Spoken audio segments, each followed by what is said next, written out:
Well, we begin with Friday night's top-of-the-table clash at the Brandywell. Derry City entertained St Patrick's Athletic, with both sides going into the game with 2 wins out of 2 in the league this season.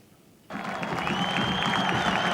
packed Brandywell played host to 2 formed teams in the eircom League on Friday night. The prize for the winner, top spot in the table. It was the away side who started best, Joseph Indoe feeding Mark Quigley, but his effort was palmed away by Jennings in the Derry goal. The 21-year-old maybe should have done better. Derry took a while to work themselves into this game, and their first chance fell to Gareth McGlynn, which Ryan was equal to. But it was St Pat's who dominated the first half, and Quigley once again made Jennings work. 5 minutes later, Anto Murphy's cross wasn't dealt with properly by the Derry defence, but Kirby's shot didn't trouble Jennings. The Derry keeper was finally beaten in the 40th minute from a set piece. John Frost's corner met by Anto Murphy at the near post. It was a deserved lead, but Pat Fenlon will be disappointed with his side's defending. Derry's cause wasn't helped by an injury to Sean Hargan, who landed awkwardly on his ankle, forcing him to go off. The Candy Stripes improved in the second half, but they failed to create any clear-cut chances. Kevin Deary forced to shoot from distance. Derry's frustrations were summed up when Greg O'Halloran's wild challenge on Anto Murphy earned the player a yellow card. Deary once again tried his luck from distance, but Barry Ryan wasn't troubled. St Pat's looked less assured defensively dealing with Deary's corner, but they managed to scramble clear. Seconds later, it was Johnny MacDonald's side looking to seal the win, but Quigley couldn't find the finish that his break merited.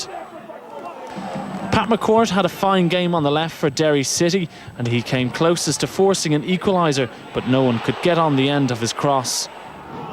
Derry City almost gifted St Pat's a second goal when Patrick Jennings was robbed by Gary O'Neill, but the chance fizzled out and the home side escaped the danger. 2 minutes before the end, Sean O'Connor picked up a loose pass, but the midfielder's shot was straight at Ryan. It didn't matter as Pats ran out 1-0 winners. Johnny MacDonald's team are looking in good shape for a title challenge this season. You can see from the players he brought in, Kirby, Endo, O'Neill, and then just a new addition there, Paisley. It's very strong now for competition, so good squad, and hope we just build on this now at the end of the season. We had a fair bit of everything tonight. We had a bit of passion. We were in control. We defended fantastically. Everyone knew their jobs, even the subs when they come on. But totally in control, I think. And all the madness that goes on here and the noise and stuff. It was a good team performance. Certainly was, Paul, a good team performance. Pats continued their 100% start to the season, but more than the win at the Brandywell, which we know is very difficult to achieve, it was the manner of the victory, wasn't it? There's great confidence in that St Pat's side. Well, since day one this year, Trevor, I've noticed a huge difference in the side. They're very, very controlled in the way they play. They're playing a different kind of brand of football this year. It's very attractive, attacking football. But the one thing that really, really sticks out is the control they have over games. They never look in any danger so far, touch wood. They haven't looked in any danger losing any of the games, and they've gone about their business in a really, really attractive manner. And, I think it's testament to the players John has signed this year, the players he's brought in, Indoe, Kirby, Paisley's been added, and Gary O'Neill. But O'Neill, Kirby and Indoe, who've played in most of the games, have been excellent for Pats. They've been huge difference. And of course, Keith Fahey as well, who came back to the club last season, he's like a new signing as well. And really, that's 4 or 5 outfield players that they have. And it's the nucleus of the side, along with the other players who are there. And it's really looking good for them. Yeah, 1 goal was enough to win it, Paul. You might talk us through it. Derry will be probably disappointed in the manner they conceded it. Anto Murphy on target. Well, I mean, as a manager, as a player, you never like conceding from a set piece. I know Derry conceded a similar goal against Linfield last week, and maybe it's something Pat's worked on throughout the week, but it's a fantastic ball from Frost. Murphy doesn't have to do an awful lot with the ball as regards to directing it. He just needs there's a lot of pace in the ball. He just needs to get a touch. Poor defending, you'd have to say, to let somebody get in there in front of you. You've got to defend for your life there in situations like that and not let a player get. That was his 3rd goal of the season, wasn't it? Started well, Anto. He started very well. He's a good player, Anto. He's second spell at the club.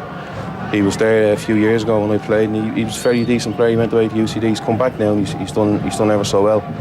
But the danger I always find with when you've got a good start like that and you're winning, the winning run has to come to an end. And it's inevitable someday they're going to lose. And I know, we spoke to Dermot about this, that's really a test then when you lose a game, how you react. Yeah, but at the moment they're not thinking of losing. That time will come, I suppose. At the moment there you have to do that. I'm sure they'd have to be totally delighted with the way they've started. I think the losing thing you deal with when it happens. Yeah, they're clearly a real force, Dermot, St. Pat's. Have they exceeded expectation, pre-season expectation in your view? Yeah, I think there's always, I think we said at the start that there's always a team that comes out of the pack and does better than you expected, and Pats are that, but they're doing better than the normal as well. I think they've stamped themselves now as maybe having a real title, the real chance at winning the title this year, I think.